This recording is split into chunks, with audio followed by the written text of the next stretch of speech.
அனைவருக்கும் வணக்கம். தெய்வீக பலன்கள் சேனல் சார்பாக தங்களை அன்புடன் வரவேற்கிறோம்.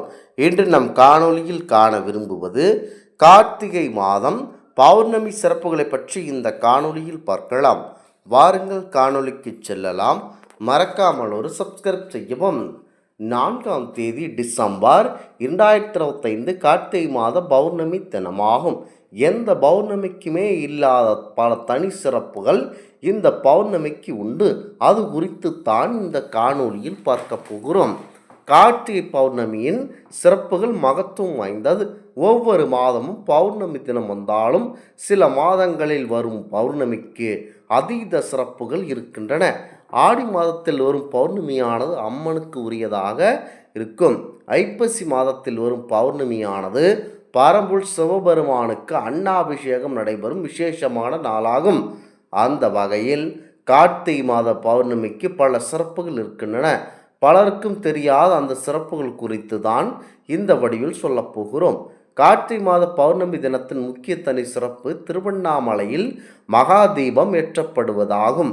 பரம்பொருள் பரமேஸ்வரன், பரம்பொருள் திருமால் அவர்கள் மற்றும் பிரம்மா ஆகியோருக்கு தனது மேன்மையை உணர்த்தும் வகையில் பரம்பொருள் சிவபெருமான் அவர்கள் நெருப்பு பிழம்பாக ஜோதி வடிவத்தில் காட்சி தந்த நாள் என புராணங்கள் கூறுகின்றன.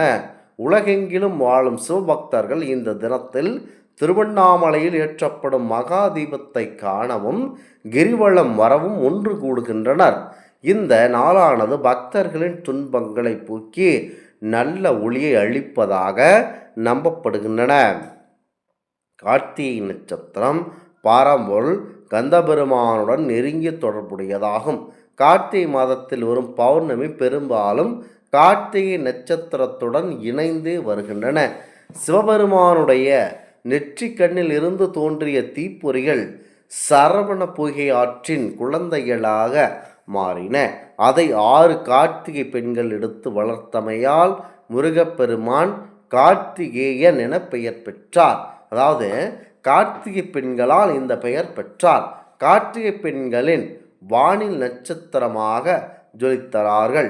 இந்த நாளில் முருகப்பெருமானை வழிபட்டால் சகல சம்பத்துகளும் கிடைக்கும் என்றும் வாழ்வில் உள்ள தடைகள் நீங்கும் என கூறப்படுகிறது.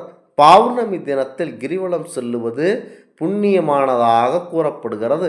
ஆனால் கார்த்திகை பௌர்ணமியில் கிரிவலம் செல்வது என்பது மிக மிக சிறப்புக்குரியது.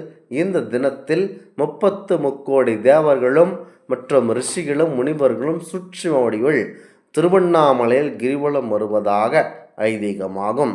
இந்த நாளில் கிரிவலம் செல்பவர்களுக்கு அவர்கள் செய்யும் நற்காரியங்கள் ஒவ்வொன்றிலும் பன்மடங்கு பலன்கள் அவர்களுக்கு கிடைக்கும். மனதிற்கு அமைதியையும் மோட்ச நிலையும் கொடுக்கும் என நம்பப்படுகிறது. கார்த்திகை பௌர்ணமி சிவ வழிபாட்டிற்கு மட்டுமின்றி மும்மூர்த்தியரின் அருளை ஒருங்கே பெறக்கூடிய அற்புதமான திருநாளாகும். இந்த மாதம் முழுவதும் விஷ்ணுவை துளசியால் அர்ச்சித்து வழிபடுவது மிகவும் விசேஷமானதாக இருக்கிறது. ஒவ்வொரு துளசிக்கும் அஸ்வமேத யாகம் செய்த பலன் கிடைக்கும் என பத்ம புராணம் கூறுகின்றன. அஸ்வமேத யாகம் என்பது ஒருவருக்கு உயிர் போகம் இருக்கும் நிலையில் அவர் பரம்பொருள் சிவபெருமானை நினைத்து வருத்தப்படாமல் அவரை நினைத்து முழு நம்பிக்கையுடன் அவருடன் காத்து இருந்தால் அவரே வென்று காக்கக்கூடிய அற்புதமான யாகம்தான் அஸ்வமேத யாகம் என கூறப்படுகிறது. பத்ம புராணத்தில் இதில் தெளிவாக கூறும். கார்த்திகை பௌர்ணமி இந்த வழிபாட்டை நிறைவு செய்ய உகந்த திருநாளாகும். வட மாநிலங்களில் குறிப்பாக புஷ்கரில் பிரம்மாவின் நினைவாக இந்த தினம் கொண்டாடப்படுகிறது. புஷ்கர் ஏரியில் நீராடினால் முக்தி கிடைக்கும் என நம்பப்படுகிறது. கார்த்திகை மாதம் முழுவதும் தீபமேற்றி வழிபட்டால் கார்த்திகை பௌர்ணமி என்று தீபமேற்றி வழிபடுவது முக்கிய நிகழ்வாக இருக்கிறது. இப்படி பௌர்ணமியில் தீபம் ஏற்றுவது இரட்டிப்பு பலன்களை தரவல்லது. இந்த தினங்களில் ஆலயங்களிலும் இல்லங்களிலும் விளக்கேற்றி வைப்பது அல்லது தீபதானம் செய்வது அனைத்து விதமான மங்களையும் தந்து வாழ்வில் உள்ள இருளை நீக்கி ஒளி பிறக்கும் என நம்பப்படுகிறது. தீபமேற்றி வழிபடும் பொழுது நாம் தெரியாமல் செய்த பாவங்கள் பிரம்மஹத்தி தோஷம், அதாவது பிரம்மஹத்தி தோஷம் என்றால் அவருடைய உயிரை எடுத்து, அதாவது கொலை செய்தால் அந்த தோஷம் போகக்கூடியது என்றும், தானியங்கள், பழங்கள், வெண்கல பாத்திரங்கள் ஆகியவற்றை தானம் செய்வது செல்வம் பெருக வழிவகுக்கும் என நம்பப்படுகிறது. முக்கியமாக கார்த்திகை மாத பௌர்ணமியில் பரம்பொருள் சிவபெருமானை நினைத்து வழிபடுபவர்களுக்கு அனைத்தும் நல்லமையாக நடக்கும் என்பது ஐதீகமாகும். கார்த்திகை மாதம் ஒளி நிறைந்த மாதமாகும். தமிழ் மாதங்கள் 8வது மாதமாக வருகின்றது. நாம் எட்ட வேண்டிய இலக்கு எதை என்பதை காட்டும் மாதம், வழிகாட்டும் மாதமாக இருப்பதனால் விளக்கு தானே வழிகாட்டும் கார்த்திகை மாதத்தில் தீபமேற்றி வழிபாடு செய்வது சிறப்பான பலனை பெற்றுத்தரும் எனும் சாஸ்திரங்கள் கூறுகின்றன. ஆக இருள் இரண்டையும் நீக்கி ஆன்மீக வழியை காட்டும் அற்புதமான இந்த கார்த்திகை மாதத்தில் மிக சிறப்பான பண்டிகை தான் கார்த்திகை தீபத் திருநாளாக கொண்டாடப்படுகிறது. அதற்கு அடுத்த நாளான இன்று இந்த பௌர்ணமி அந்த திருவிழாவின் தொடக்கத்தில் அற்புதமான நாளாகும். கார்த்திகை தீபம் என்பது இன்று நேற்று வந்த நூதன பண்டிகை அல்ல, மிக மிக பழமையான பண்டிகை ஆகும். கார்த்திகை விளக்கீடு என்பார்கள். கார்த்திகை தீப விழாவை பழந்தமிழர் சங்க இலாவையாக கொண்டாடுவார்கள்.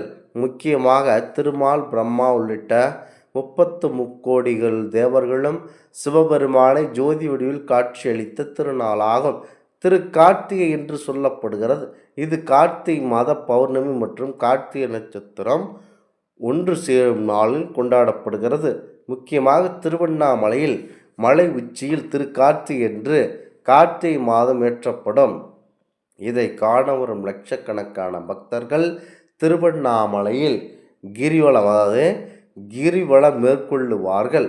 அங்கு மலை மேல் ஏற்றப்படும் தீபங்களின் எதிரொலிதான் மற்ற சிவன் கோவில்களிலும் இல்லங்களிலும் ஏற்றப்படும் தீபங்கள்.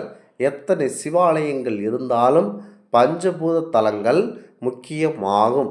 இது கார்த்திகை மகா தீபத்திற்கு முந்தைய நாள் பரணி நட்சத்திர நாளில் பரணி தீபம் ஏற்றப்படுகிறது. அன்றைய தினம் ஏற்றப்படும் தீபம் மாபெரும் சிறப்புக்குரியது. தெரியாமல் செய்த பாவங்கள் இருந்து விடுபட்டு யமபயம் நீங்கி நலமுடன் வாழ இந்த கார்த்திகை மாத பௌர்ணமியில் பரம்பொருள் சிவபெருமானை நினைத்து வழிபடுவோர்களுக்கு அனைத்தும் நல்லபடியாக நடக்கும். இந்த ஆன்மீக தகவல் உங்களுக்கு பிடித்து இருந்தால் தெய்வீக பலன்கள் சேனலை கண்டிப்பாக சப்ஸ்கிரைப் செய்து கொள்ளவும். மீண்டும் ஒரு நல்லதொரு காணொளியில் உங்களை சந்திக்கிறோம். நன்றி, வணக்கம்.